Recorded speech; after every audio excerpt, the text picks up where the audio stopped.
بسم اللہ الرحمن الرحیم نحمدہ ونصلی ونسلم علی رسولہ الکریم وعلی آلہ وصحبہ وازواجہ واہل بیتہ اجمعین، اما بعد۔ میرے محترم دوستوں، حضور اقدس صلی اللہ تعالی علیہ وسلم کے صحابی حضرت سعید ابن عامر رضی اللہ تعالی عنہ،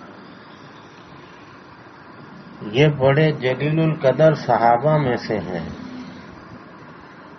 اور حضرت عمر فاروق رضی اللہ تعالی عنہ ان پر بڑا اعتماد فرماتے ہیں اور بڑا بھروسہ کرتے ہیں، اور بے شک یہ تھے بھی اسی قابل۔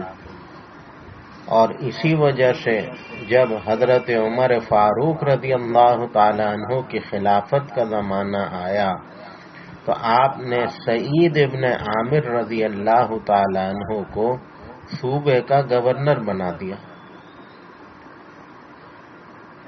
صوبے کا گورنر بنا دیا سعید ابن عامر رضی اللہ تعالی عنہ گورنر بن گئے۔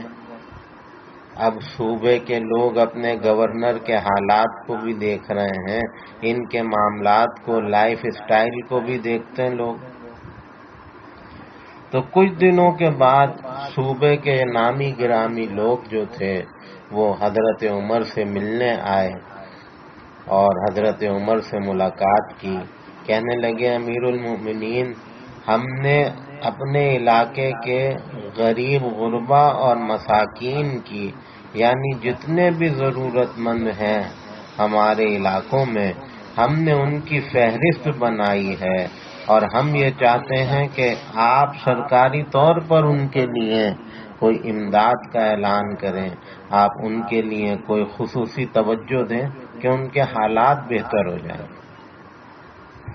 اب یہ بھلائی کا کام تھا۔ حضرت عمر فاروق رضی اللہ تعالی عنہ خوش ہو گئے اور کہا، چلو بھئی اچھی بات ہے، یہ تو تم نے اچھے کام کا ارادہ کیا۔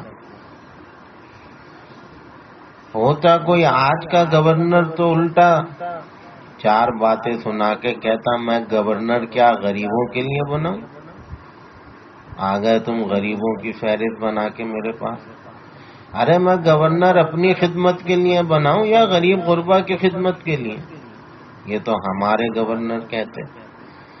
لیکن وہ صحابی رسول ہیں، تربیت یافتہ ہیں، ان کی تربیت نبی کریم صلی اللہ علیہ وسلم کے در دولت پہ ہوئی ہے، تو ان کی زندگیوں کا حال آپ کو سنانا چاہتا ہوں۔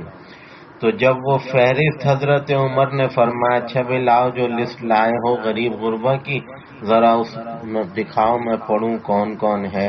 تو سب سے پہلا نام top of the list, number 1، سعید ابن عامر۔ تو حضرت عمر نے فوراً پوچھا کہ من سعید ابن عامر، بھئی یہ جو سعید ابن عامر ہیں یہ کون صاحب ہیں؟ تو وہ لوگ کہنے لگے، جی یہ وہی ہیں جن کو آپ نے ہمارا گورنر بنایا۔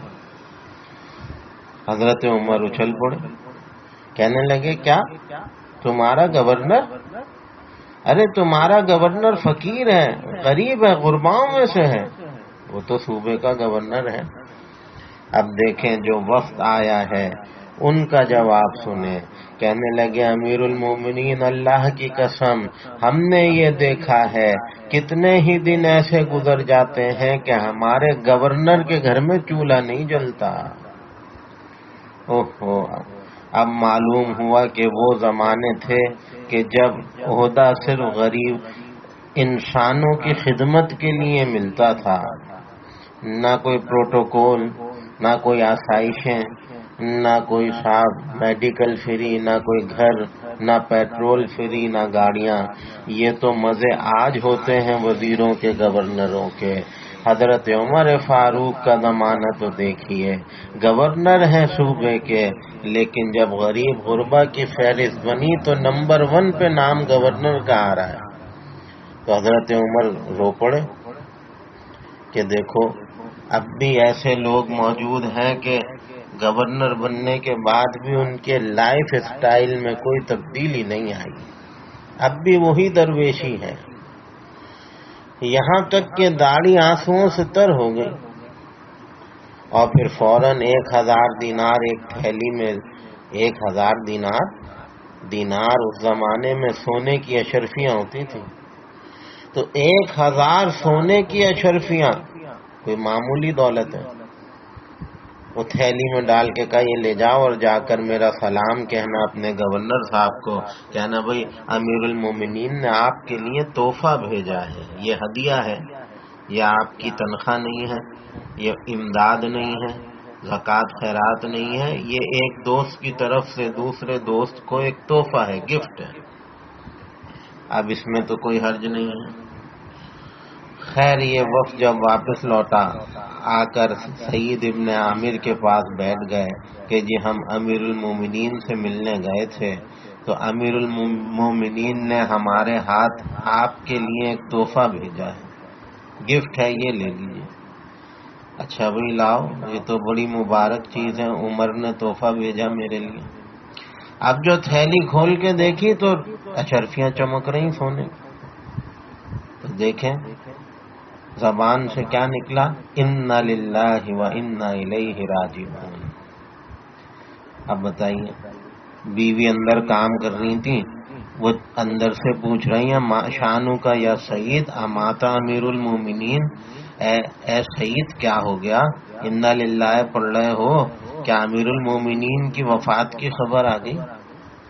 فرمانے لگے نہیں، بل آدم من ذالک، ارے اس سے بڑی مصیبت آ گئی، اس سے بڑا حادثہ ہو گیا۔ تو کہنے لگی اوصیب المسلمون فی وقت، کیا مسلمان جنگ ہار گئے کافروں سے؟ حضرت سعید نے کہا ارے نہیں، بل آدم من ذالک، اس سے بھی بڑا حادثہ ہو گیا۔ ارے بھئی ہوا کیا، کچھ پتہ تو چلے۔ اب حضرت سعید کا جملہ سنیے، کہتے ہیں دخلت علی الدنیا لتفسد آخرتی وحلت الفتنۃ فی بیتی، ارے تو یہ دیکھ نہیں رہی، یہ دنیا میرے گھر میں داخل ہو گئی میری آخرت کو تباہ کرنے کے لیے، اور یہ مال کا فتنہ میرے گھر میں داخل ہو چکا ہے۔ بس میرے دوستوں یہ دو باتیں سمجھانی ہے، ہمارے پاس مال آئے تو دل سے نکلتا ہے شکر، الحمدللہ اللہ تیرا شکر ہے، نوافل پڑھتے ہیں، سجدہ شکر ادا کرتے ہیں۔ صحابہ کے پاس مال آیا تو انہوں نے انا للہ پڑھا جیسے پتہ نہیں کتنی بڑی مصیبت اور امتحان اور آزمائش آ گئی۔ تو یہ فرق ہے آج ہم میں اور صحابہ میں۔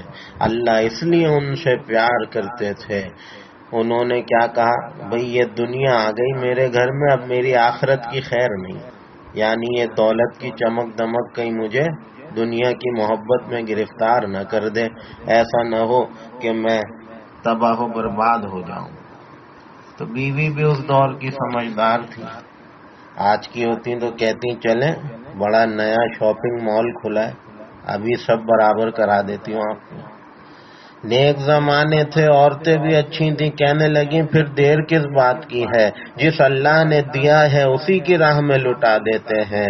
ایسی نیک بیوی مل گئی، پھر دونوں میاں بیوی بیٹھ گئے اور ان 1000 دیناروں کو حصوں میں بانٹ دیا کہ بھئی اتنے اس غریب کو دے آؤ، اتنے اس گھر میں یتیم ہے اس کو دے آؤ، اتنے اشرفیاں بھئی فلانے گھر میں بیمار ہے اس کو دے آؤ، اتنے بھئی فلانے گھر میں بیوہ ہے اس کو دے آؤ۔